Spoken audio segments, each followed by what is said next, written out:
Հավատում եմ, որ Աստված գիտի մեր ժողովրդին ինչա պետք։ Ինքը յուրաքանչյուրի շատ լավ ճանաչում է, գիտի մեր ընթացքը, դրա համար էլ մենք ոչ մեկս իրար հետ չենք պայմանավորել, ոչ ես, ոչ Արամը, ոչ էլ ստեղ եմ իմացել, թե ովքեր են խոսալու։ Բայց հավատում եմ, որ ամեն բան անողը Տերն է։ Մինչև կանցնեմ այն ինչ որ պետք է փոխանցեմ, մի քանի համար արդեն Արամը մերկու համար ասել է, դրանք չեմ ասի, բայց հավատում եմ, որ յուրաքանչյուրիս համար Աստված նպատակ ու ծրագիր ունի, դրա համար ամեն կիրակի մեզ կանչում աստեղ ու մեզի լցնում է իր խոսքով, որպեսզի ես ու դու այն ինչ որ լսում ենք, ոչ թե մեր իմաստությունը մենակ ավելացնենք, այլ որպեսզի մենք դրա մեջ սկսենք քայլել։ Ես մի քանի բաներ ես սիրում եմ պատգամի մեջ, այն որ երբ որ ես խոսում եմ, սիրում եմ, որ շատ անգամ հարցեր եմ տալիս։ Կուզեմ այն հարցերը, որ կտամ, մտածես, էլի, քո ծածուկ կյանքի մեջ գնա, քո առօրյա կյանքին նայի ու մտածի։ Պատգամիս վերնագիրը դրել եմ Աստծո ուզած իմաստությունը։ Մեր ուզած իմաստությունն ու Աստծո ուզածը տարբեր բաներ են։ Ինչ է Աստված մեզանից ուզում։ Ես այն ինչ որ ասելու եմ ամսի 1-ին ստեղ աղոթքախմբի վերջում մի կարճ սրա մասին խոսացել եմ, բայց մի քանի համարներ կա, որոնց վրա ուզում եմ ուղղակի կանգնենք։ Առակաց 24-րդ գլխի 5-րդ համարի մեջ ասում է. իմաստուն մարդը զորավոր կլինի եւ գիտուն մարդը կամ գիտություն ունեցող մարդը ուժը կավելացնի։ Հրայր աղբերս, որ խոսում էր պատերազմը հաղթելու մասին, ես հավատում եմ, որ պատերազմը չի կարա հաղթի այն մարդը, որ թույլ է։ Պատերազմը հաղթելու համար նախ պետք է ունենալ ուժ, կարողություն, զորություն, ու Աստծո խոսքը մեզ ինքը սովորացնում է, որ մենք պետք է այդ սպառազինությունը մեր կյանքի մեջ ունենանք։ Հենց այնց ուղղակի մենք չենք ասում, մենք պիտի հաղթենք։ Ու մեծագույն բանը, գիտեք, ես մի բան, որ հայտնաբերել եմ, հասկացել եմ, շատերի հետ խոսալուց, չգիտեմ, ուսումնասիրելուց, նայելուց, հավատում եմ համար առաջի տեղը, որ մենք պետք է հաղթենք, գիտեք որտեղ է։ Մենք ինքներս մեզ պետք է հաղթենք։ Եթե դու քեզ հաղթես, սատանային հաղթելը, որովհետև ինքը բռնվում է քո կյանքի շատ թույլ տեղերից։ Քեզ գցում է քո կյանքում եղած ինչ որ բաներից, բռնվելով ինքը քեզ գցում է։ Բայց երբ որ դու կարող ես ինքդ քեզ հաղթես, սատանան չի կարա քո վրա։ Հիշում եք Հիսուսը ինչ էր ասում։ Ասում էր աշխարհի իշխանը գալիս է, բայց իմ դեմ բան չունի։ Գիտեք, ես դրան միշտ ինչի հետ եմ նմանացնում։ Ոնց որ պատկերացեք այն ձկան կարթերը որ կային, որ գցում են, չէ,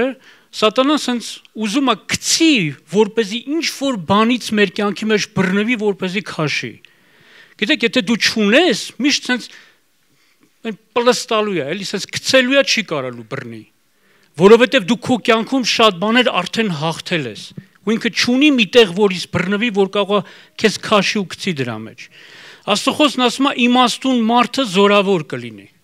Հավատում եմ Տերը մեզի կանչել է զորավոր լինելու, այդ իմաստությունը ունենալու։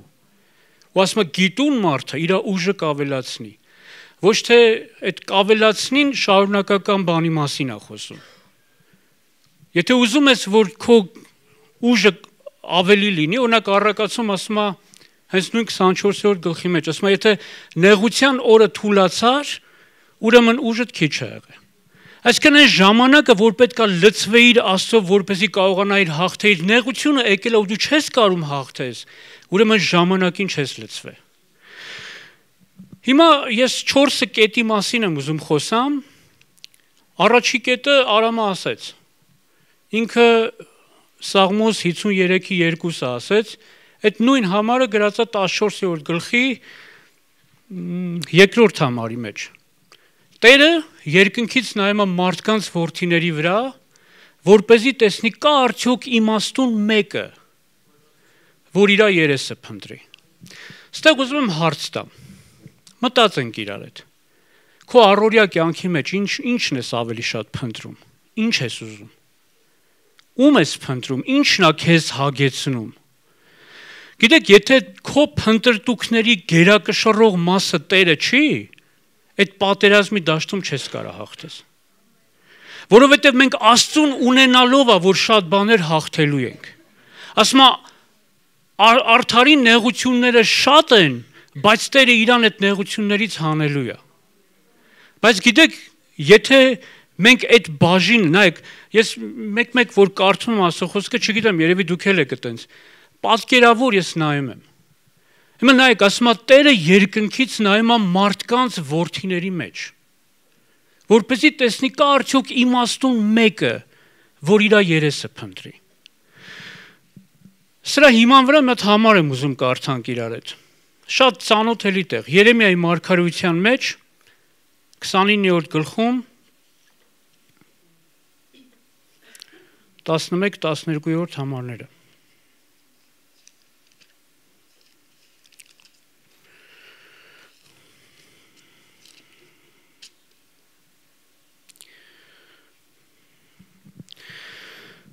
Քանզի ձեր համար ծրագիրս գիտեմ, ասում է Տերը։ Մի ծրագիր բարօրության եւ ոչ չարիքի, ձեզի մի ապագա եւ մի հույս տալու։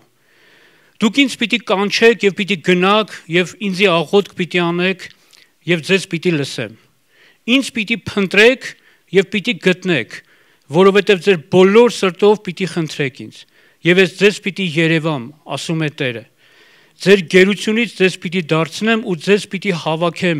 բոլոր ազգերից ու այն բոլոր տեղերից, որ ձեզ ցրել եմ, ասում է Տերը։ Ձեզ պիտի դարձնեմ այն տեղը, որտեղից ձեզ գերության քշել տվեցի։ Հիմա նայեք ինչ է ասում։ Ասում է,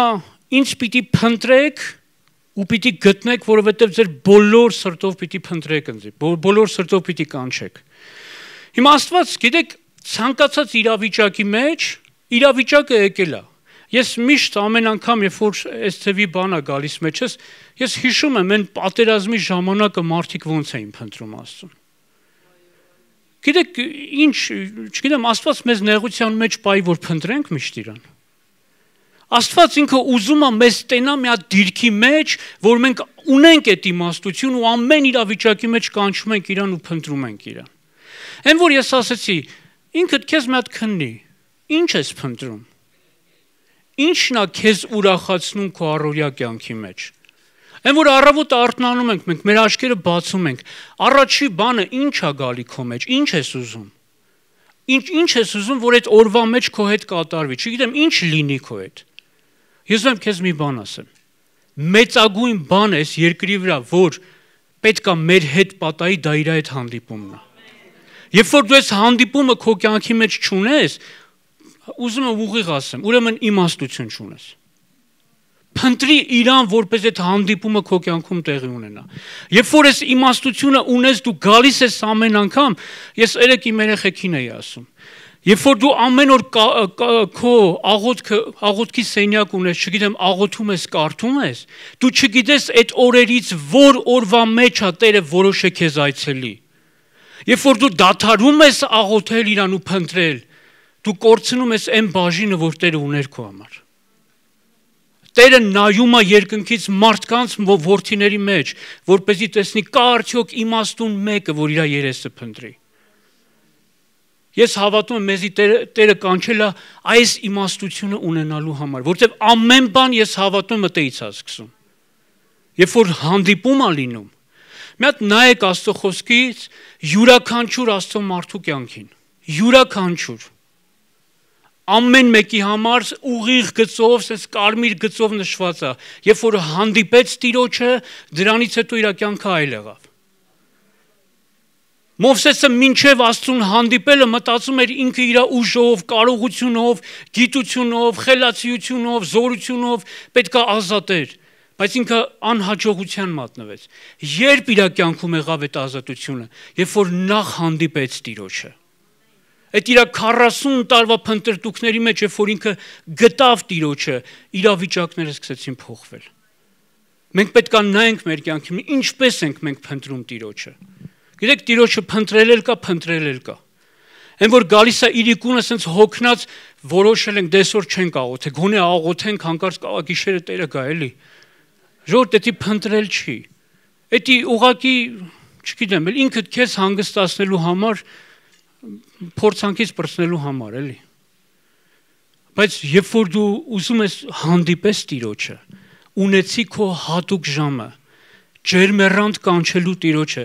Տեր, ես քեզ եմ ուզում։ Այս երկրավոր ինչին էլ որ փափագես ունենաս, թողելու ես այս երկրի վրա։ Բայց երբ որ դու իրան ունես, դու ամեն բան ունես։ Երկրորդ բանը, որ ուզում եմ ասեմ, գիտեք Աստված մեկ էլ ում է իմաստուն համարում, շատ ծանոթ, շատ պարզ բաների մասին եմ խոսալու։ Երկրորդ բան Աստված իմաստուն է համարում այն մարդուն, ով որ խոսքը կատարել գիտի։ Ոչ թե խոսքը ուղակի գիտի, այլ խոսքը կատարել գիտի։ Մի օր մեր Դավիթը, չգիտեմ, պատանյականում էր, մանկականում էր, 103 հատ ոսկե համար էր անգիրարը, եկավ ասավ պապ, այսքան համար եմ անգիրարը, ասի լավ է, շատ լավ է։ Բայց հավատա, ասեցի Դավիթ ջան, երկնքում դրա համար Աստված պսակ չունի, ասի, դե քանի որ շատ գիտեիր կամ շատ էիր անգիրարը, Աստծո համար գրավիչ է, երբ որ ես ու դու այդ խոսքը կատարում ենք մեր կյանքի մեջ։ Ինչքան ուզում ես ունեցի, շատերին էլ քարոզի ու սովորեցրու, եթե դու էդի չես ապրում, քո համար էդի դառնում է ուղակի խոսք։ Աշխարհում այնքան խելացի մարդիկ կան։ Աշխարհում այնքան խելացի մարդիկ կան, որ Աստծո խոսքից լիքը մեջբերումներ են անում։ Ես անձամբ հանդիպել եմ։ Անձամբ խոսացել եմ, ու մեկը իմ հարազատներից մեկը ինձ ասում էր, Աստվածաշունչը Գարիկ ջան գրքերի գիրքն է։ Այնտեղ մի հատ սահման կա, որ դու պետքա չանցնես։ Ես իրան ասում եի, լսի, իրական հոգևոր կյանքը քո գծած սահմանից են կոմա։ Դուք հասնում եք այդե շատ բաներ իմանում եք, բայց ձեր կյանքը չի փոխվում։ Դուք ուղղակի մնում եք այդ ոսկրացած կանոնների մեջ։ Բայց Աստված ուզում է, որ մենք ավելի գնանք։ Հիմա Աստծո խոսքի մեջ ասում է Մատթեոս 7:24-ի մեջ ինչ ասում, ով է իմաստուն մարդը, ով որ իր տունը կառուցում է վեմի վրա։ Նաև մի հատ շատ խիստ համար կա, չգիտեմ դրա մասին ասեմ թե չէ, լավ երկու համար էլ ասեմ, չեմ ուզում շատ երկարացնեմ, բայց նայեք ինչ է ասում Աստծո խոսքը, 6-րդ գլխի 46-րդ համարի մեջ Ղուկասի ավետարան, Հիսուսը հարց է տալի։ Ասում է, ինչու եք ինձ Տեր կոչում ու ասած բաներս չեք անում։ Ինչքան ուզում ես Հիսուսին Տեր կոչի։ Եթե իր ասածը չես անում, դու իմաստություն չունես։ Իմաստուն է այն մարդը, ով որ Հիսուսին Տեր կոչելուց հետո, երբ որ իրան բան է հանձնարարվում անելու, կամ կարդացել ենք մի հատ համար կպելա, կամ դու, չգիտեմ, Աստծո այդ հաղորդակցության ժամանակ բացահայտվել է քո ներսում ինչ կա, դու գիտես ինչ կա, ու Տերը մատը դրել է քո վրա։ Ո՞րն է իմաստությունը, շարունակել այտենց ապրել, թե այն ինչ որ Տերը քեզ ասեց, սկսեց դրա վրա աշխատել։ Ասում է, ինչու եք ինձ Տեր ասում, բայց ասածներս չեք անում։ Դուք գիտեք, որ Աստծո խոսքի կատարման մեջ մեծ օրհնություն կա։ Ուզում մի հատ համար կարդանք իրար այդ Ղևտացիս գրքից 26-րդ գլխում մի հատ համար կա, որ այս վերջերս սրա վրա շատ եմ նայում ու շատ տեղեր այս մասին խոսացել եմ։ Նայեք ինչ ասում։ 26-րդ գլուխ. Եթե իմ կանոններովս քայլեք եւ իմ պատվիրաններս պահեք ու նրանց գործադրեք, շատ կարճ համար է էսի։ Եթե ես ինձ ճանաչողները գիտեն, ես այս եթեն ու երբը շատ անգամ շեշտադրում եմ։ Աստված չի ասում, երբ իմ կանոնները պահեք կամ կանոններով ես քայլեք, ասում է եթե։ Եթե նշանակում է կամ անես կամ կանես կամ չես անի։ Երբ խոսում է ժամանակի մասին, դու մի օր կանես այդ, երբ որ դու էսի անես։ Ասում է եթե իմ կանոններով ես քայլեք եւ իմ պատվիրաններս պահեք ու նրանց գործադրեք, ու տեսեք Աստված ինչքան խոստումներ է տալիս իր պատվիրանների, իր խոսքը պահողներին ու կատարողներին։ Ասում է ես էլ ձեզի անձրևը ժամանակին պիտի տամ։ Եվ երկիրը իր հունձքը պիտի տա, եւ դաշտի ծառեր իրենց պտուղը պիտի տան, եւ ձեր կալը մինչեւ այգեկույթը պիտի հասնի, ու այգեկույթը մինչեւ ցանելու ժամանակը հասնի, եւ ձեր հացը կուշտ պիտի ուտեք, եւ ձեր երկրի մեջ ապահովությամբ պիտի բնակվեք, եւ խաղաղություն պիտի տամ երկրին, եւ հանգիստ պիտի պարկեք եւ վախեցնող պիտի չլինի, եւ երկրի չար գազաներին պիտի վերջացնեմ, եւ ձեր երկրից սուր պիտի չանցնի, եւ ձեր թշնամիները պիտի հալածեք, եւ նրանք սրով պիտի ընկնեն ձեր առջև, եւ ձեզանից 5 հոգին 100-ը պիտի հալածի, եւ ձեզանից 100 հոգին բյուրավորը պիտի հալածի, ձեր թշնամիները սրով պիտի ընկնեն ձեր առջև, եւ ձեզ պիտի նայեմ ու ձեզ աճեցնեմ եւ շատացնեմ ձեզ հետ իմ ուխտս հաստատեմ, եւ հին պաշարը պիտի ուտեք, եւ նորի տեղը անելու համար հինը դուրս պիտի հանեք, եւ իմ խորանս ձեր մեջ պիտի դնեմ, եւ իմ հոգին ձեզանից պիտի չզզվա, եւ ձեր մեջ պիտի քայլեմ, ձեզի Աստված պիտի լինեմ, եւ դուք ինձ ժողովուրդ պիտի լինեք։ Ես եմ Տերը ձեր Աստվածը, որ ձեզ Եգիպտոսի երկրից հանեցի, որպեսզի նրանց ծառա չլինեք, եւ ձեր լուծի կապերը խոր տակեցի, եւ ձեզ բարձրագլուխ քայլեցրեցի։ Ես էսի ուղղակի արագ կարդացի, բայց խորհուրդ կտամ մի հատ հանդարտ տենակ Աստված իր խոսքը կատարող մարդու համար ինչքան խոստումներ է տալու։ Ու եթե այս ամեն խոստումի վրա մենք նայենք, բոլորը շատ կարևոր խոստումներ են։ Շատ կարևոր։ Հիմա մենք Աստծո խոսքի ոլորտի մեջ որտեղ ենք։ Կատարում ենք, թե ուղղակի շեշտը դրել ենք գիտենալու վրա։ Երբ որ մենք կատարում ենք, մենք դառնում ենք իմաստուն։ Տերը նայում է մեզի ու ասում է այսինչ պիտի օրհնեմ քեզի։ Գիտեք հաջորդ համարը ոնց է սկսում։ Բայց եթե ինձ մտիկ չանեք 14-րդ համարից ու բոլոր պատվիրաններս չկատարեք եւ իմ կանոններս անարգեք եւ ձեր հոգին իմ կարգադրություններից զզվա, այնպես որ իմ բոլոր պատվիրանները չկատարեք ու իմ ուխտը ավիրեք, ես էլ ձեզի այսպես պիտի անեմ։ Այսինքն ձեր վրա աչք փչացնող, սիրտ մաշեցնող վախ, ու դե լիքը բացական բաներ չեմ ուզում կարդալ։ Աստված ինքը ինչ է ասում։ Այս երկու տարբերակը մեր առաջ ինքը դնում է։ Այս խոսքը ոչինչ որ հարցնեմ, բոլորի տունը Աստվածաշունչ կա։ Երևի ես իմ քանի հատ, չէ, տարբեր թարգմանություններով։ Լավ, մենք որ կարդում ենք էսի, մեր կյանքում կա այս գործադրելու ցանկությունը։ Հիմա այս գործադրելու հետ կապված երրորդ կետին անդրադառնամ, չեմ ուզում շատ։ Առակաց 11:30։ Գիտեք ինչ է ասում։ Եկեք կարդամ։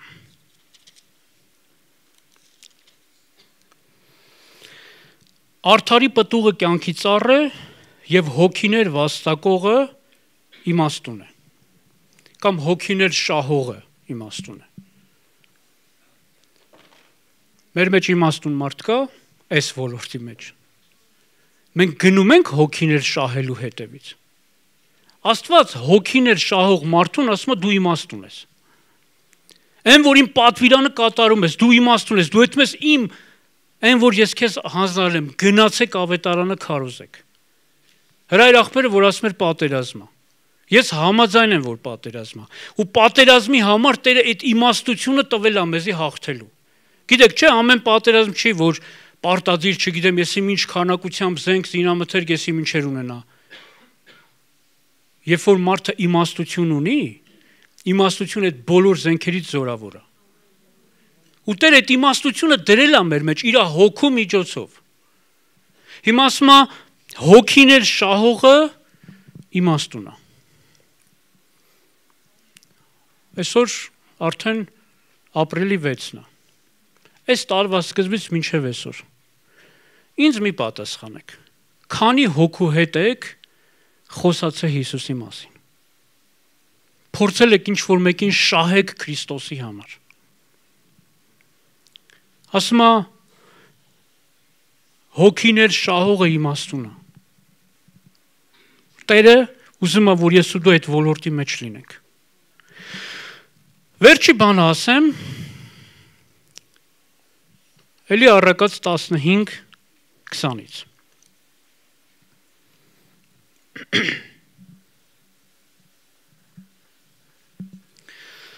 Իմաստուն տղան իր հայրը կուրախացնի, բայց անմիտը իր մայրը կանարգի։ Իմաստուն որդին իր հորը կուրախացնի։ Երբ որ դու կարող ես քո հորը ուրախացնես քո ապրած կյանքով, այն գործերով, այն կետերով, որ ես ասացի, շատ կա, նես ես 4-ն ու վերջ։ Ես ուղղակի ես 4-ն եմ առանձնացրել։ Իմաստուն որդին, իմաստուն զավակը իր հորը կուրախացնի։ Ով որ ծնողը շատ լավ հասկանում է այս։ Երբ է ծնողի սիրտը ուրախ լինում։ Երբ որ տենում է իր երեխան, ճիշտ բաներ անում, խելքը գլխին բաներ անում, խելացի բաներ անում։ Բայց երբ է ծնողը ինքը տրտմում։ Երբ որ տենում է իր երեխան անհնազանդության մեջ քայլում է։ Ինչ ուզում է ինքը էդի անում է։ Իր համար դառնություն է էդի։ Ինքը ամեն անգամ նայում է ու ինքը նեղվում է։ Բայց երբ է նայում ու ուրախանում։ Երբ որ տենում է հնազանդության մեջ է քայլում։ Նույնն էլ Աստված նայում է մեր մեջ, ուզում է նայի եւ ուրախանա։ Ու Նեհեմիայի գրքի մեջ ինչ է ասում 8:10-ը։ Ասում է Տիրոջ ուրախությունը ձեր զորությունն է։ Գիտեք սա ինչ է նշանակում։ Եթե դու կարող ես Տիրոջը ուրախացնես, ուրեմն դու զորավոր մարդ ես։ Այսինքն այնց ապրես, որ Տերը նայի եւ ուրախանա։ Այսինքն մի բան, որ քո կյանքից դու շպրտում ես մի կողմ, ասում ես, սա Տիրոջը չի ուրախացնում, ես չեմ մնա սրա մեջ։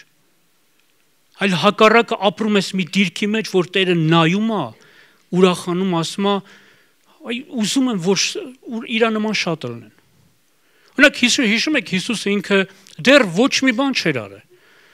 Երբ որ մտավ ջրիմկրտության մեջ գրված է, երկինքը բացվեց, Աստծո հոգին աղավնու կերպարանքով իջավ Հիսուսի վրա, ու ինչ ասվում, եւ երկնքից ձայն եկա, որ ասում էր. դա իմ որդին է, որին հավանել եմ։ Հատուկ ինչ որ գործողություն պետք չի, որ Տերը հավանի։ Հատուկ գիտեք ինչ է պետք, որ քո ծածուկ կյանքի մեջ մաքուր, ուղիղ եւ իրան հնազանդ կյանք վարես։ Հիմա երբ որ ասում է իմաստուն որդին կամ զավակը մարդը իր հորը կուրախացնի, մենք մտածելու բան ունենք։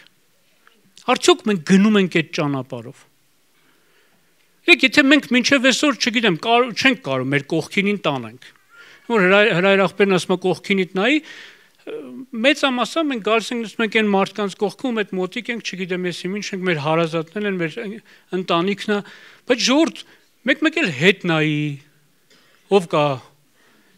Գիտեք, երբ որ դու նայես, գուցե մեկին տենաս, որի հետ դու խնդիր ունես։ Ուզում այսօր համարձակ ասել։ Իմաստուն չես լինի, եթե այդ խնդիրը մինչև Հիսուսի գալը մնա։ Այսօր գնա այդ հարցերը լուծի։ Այսօր գնա փաթաթվի իրան, քանդի այդ ամեն կապանքները, թե քո վրայից, թե իրա, որպեսզի ձեր կյանքում այդ միաբանությունը գա։ Մենք խոսում ենք եկեղեցիների միաբանության մասին, բայց մեր մեջ պատկերացնում ենք միաբան չլինենք։ Իմաստություն չի էսի։ Նախ մեր մեջ միաբան լինենք, հետո մնացած տեղերը, որ կարողանանք միաբան լինենք։ Չեմ ուզում շատ երկարացնեմ, բայց որպես վերջաբան, երկու բան ասեմ ու աղոթենք իրար հետ։ Մենք կարիք ունենք Տիրոջը ամեն ժամանակ փնտրելու։ Մենք կարիք ունենք ամեն անգամ, երբ որ իր խոսքը կարդում ենք, չգիտեմ ով ոնց է կարդում, բայց ուզում եմ ես չգիտեմ, արածից ձեզ ասեմ, էլի ես շատ անգամ երբ որ կարդում հանդիպում եմ տեղեր, ես չեմ կարդում ու անցնում։ Ես կանգնում եմ, դե ասում եմ Տեր, այս համարը ուզում եմ իմ կյանքի մեջ կյանք դարձնես։ Տեր ուզում եմ, որ այս բանը ես իմ կյանքի մեջ ունենամ քո առաջ։ Գիտեք, երբ որ դու փնտրում ես այս բանի մեջ, Տերը կարող ուղղակի այցելություն անի քեզ։ Տենա, որ դու ցանկանում ես իր խոսքի ճանապարհների մեջ քայլես։ Մենք կարիք ունենք, որ ժողովուրդ ջան, ուղղակի գնանք, որպեսզի հոգիներ վաստակենք Քրիստոսի համար։ Տերը մեզ դրա համար ականջ է։ Եթե մեր, ասեմ էլի, Աստծո նպատակը էր մենակ մեր փրկությունը, օրինակ, ես 97 թվականի մարտի 30-ներ, եթե չեմ սխալվում, այդ օրը հարմար էր, Գարիկը ապաշխարության աղոթք արեց, Տերը կվերցներ։ Որտեվ սղճած Գարիկը ամբողջ իր ապրած կյանքի համար ասեց Տեր, ողորմի ինձ, ների, սրբի, հարմար առիթ էր, որ Տերը վերցներ։ Բայց եթե Տերը շարունակում է թույլ տալ, որ ես ապրեմ, նպատակ կա, որ այն ինչը որ ինձ սովորեցնում, հասկացնում է, գնա ուրիշներին էլ ասա։ Երկրորդ Տիմոթեոս, երկրորդ գլուխ, երկրորդ համար։ Այն որ լսեցիր, ուրիշներին էլ տուր, որպեսզի իրանք էլ հավատարիմ մարդկանց անձնեն։ Ինքը չի կանչե ուղղակի որ։ Նաև վերջի կետը։ Եկեք իմաստուն ելնենք ու մեր հորը ուրախացնենք։ Սուրբ Հոգին չեմ ուզում, որ ինչ որ մեկիս կյանքը նայելով տրտմի ամեն անգամ։ Եթե անկեղծ ելնենք այս ոլորտի մեջ մենք ուշադիր նայենք մեր կյանքին, շատ բաներ կբացահայտենք։ Սուրբ Հոգին ծածուկ տեղերում են, որ տեսնում է։ Ուրախ է մեր ապրած կյանքի համար, թե տխրում է։